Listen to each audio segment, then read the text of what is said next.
Olá, amigos, olá, amigas. Estamos iniciando o nosso Economia e Desenvolvimento desta semana. E nesse momento empresarial, Giovanni D'Agostinho. Aí, Giovanni, como é que tá? Tudo bem? Novidades nessa área, porque eu estava falando agora a questão da economia, né? E uma das coisas que travam ou destravam a economia é a estrutura tributária. O nosso IPI aí tem tido uma boa redução, né? Ajuda isso aí a estimular a economia?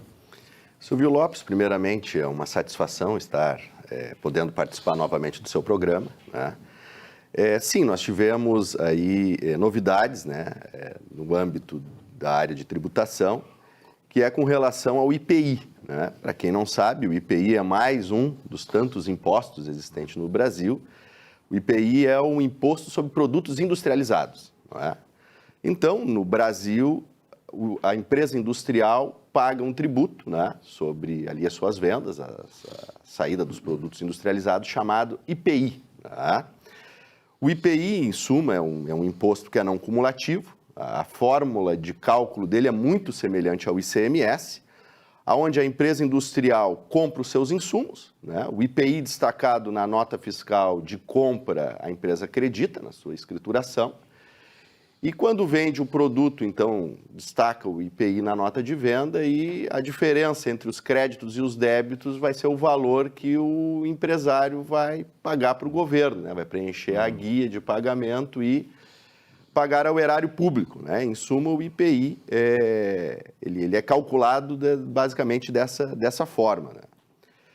Diferentemente dos outros impostos, o IPI ele pode ser a alíquota aumentada ou reduzida através de um decreto presidencial, não é? E numa situação inusitada, agora recentemente, no dia 25 de fevereiro de 2022, através do decreto 11.047, o governo federal, o presidente, reduziu genericamente as alíquotas do IPI em 25%, não é? Então, para quem não conhece, existe uma tabela, né? O nome da tabela é TIP, a tabela do IPI, não é? E nessa tabela constam lá a relação de praticamente todos os produtos existentes. E nessa relação tem as alíquotas do IPI. E então, a empresa industrial, quando vende esses produtos, né, faz o enquadramento do seu produto naquela tabela e aplica ali aquela alíquota, não é? Todavia, nesse decreto que foi editado no dia 25 de fevereiro, o governo não editou uma nova tabela do IPI, né? Então foi redigido um decreto dizendo que, genericamente, a alíquota do IPI seria reduzida em 25%, sem fazer os ajustes dentro da tabela do IPI. Com isso, os empresários, né, os departamentos fiscais das empresas tiveram que, então, ajustar a sua tabela interna, né, do seu sistema emissor de notas fiscais ali, manualmente, né?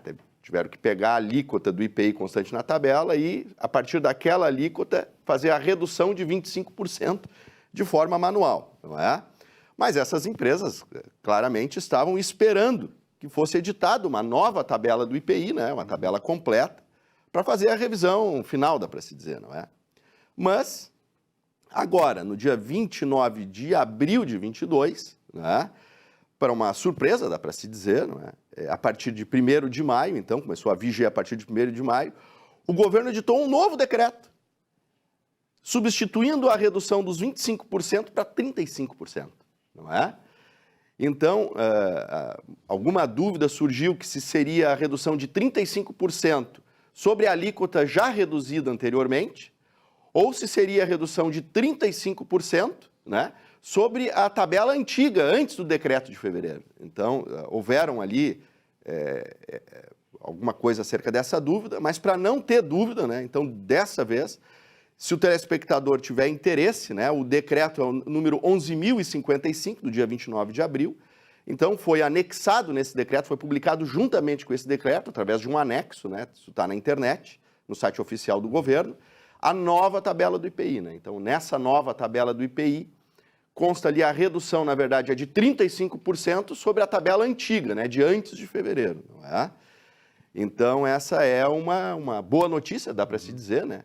Temos conhecimento de que o governo vai, de certa forma, cobrir com essa perda de arrecadação através do aumento da alíquota da contribuição social sobre o lucro líquido dos bancos e das instituições financeiras, não é? Então, essa é uma boa notícia para o setor produtivo, Silvio Lopes. Essa, na verdade, né, Giovanni, isso aí vem ao encontro daquilo que o governo tem feito, ou seja, tentar estimular a economia a recuperar tudo que nós perdemos durante a pandemia. E vai nessa direção. Exatamente, exatamente. Né? Algumas outras considerações, né, acerca do IPI. Quem paga IPI, né? Quem é que paga o IPI? Basicamente são as empresas industriais, não é? Mas o que são empresas industriais? As empresas industriais são aquelas que industrializam os produtos, né? Que fazem a transformação da matéria-prima num novo produto, perfeito? Isso é empresa industrial. Então vamos imaginar a empresa que industrializa essa mesa, que nós estamos aqui, né, utilizando ela no nosso programa. A empresa vai comprar as madeiras, vai comprar os acabamentos, os pés, né, e vai fazer a montagem, né, vai fazer essa vai tornar essas tábuas todas numa mesa. Vai tornar essa tábua toda numa mesa, né? Também quem promove ali a... Essa chamada indústria de transformação. Essa é a indústria de transformação, exatamente. Então, as empresas que modificam o funcionamento, a utilização, a apresentação, o acabamento da mercadoria, né? Também, se ela promove esse tipo de atividade, ela é contribuinte do IPI, né? A empresa que renova ou recondicione produto usado, deixando utilizável para venda, né? Claro, o produto dela, né? Então, ela compra um produto inutilizável, né? Deixa o produto pronto, recondicionado para o comércio e vende o produto também, né? Paga IPI. E também aquele que importa mercadoria, né? Porque tem ali um conceito que diz que o importador ele é equiparado ao industrial, né? Então, quem importa a mercadoria é contribuinte do IPI com relação à mercadoria importada, não é? Então, a partir disso, o IPI também pode ser utilizado para um planejamento com relação a esse tributo, né? Então, vamos imaginar, por exemplo, que uma determinada empresa, ela seja uma empresa atacadista e 80% dos produtos que ela vende, ela importa. E 20% é produto adquirido no mercado interno, né?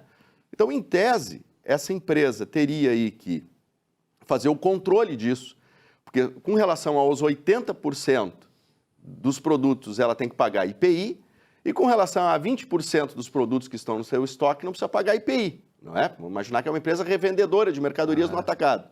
Então, para essas empresas, né, para diminuir essa quantidade de controle interno que demanda custo, ela pode optar por ser contribuinte do IPI com relação à totalidade das mercadorias. Então, ela paga, ela acredita o IPI sobre todas as mercadorias e debita o IPI sobre todas as vendas, não é? E também uma outra hipótese, né, por um planejamento de mercado. Vamos imaginar que uma determinada empresa vende mais produtos para as empresas industriais. E essas empresas industriais, como são contribuintes do IPI, querem tomar crédito. Então, nada impede, especialmente dessas empresas atacadistas, né, que seja contribuinte do IPI por opção para ampliar seu mercado, para que os compradores tomem crédito do IPI dela, né? Então, aqui algumas considerações gerais, né, e também a informação, a notícia sobre a redução generalizada do IPI em 35% para a partir de 1º de maio. Muito bem, mais uma boa notícia aí, né? Porque naturalmente nós precisamos que a economia caminhe mais rapidamente nesta recuperação, aí nós possamos recuperar não apenas a renda, né, mas também recuperar os empregos na economia. Giovanni, obrigado e até a próxima semana. Obrigado, um abraço.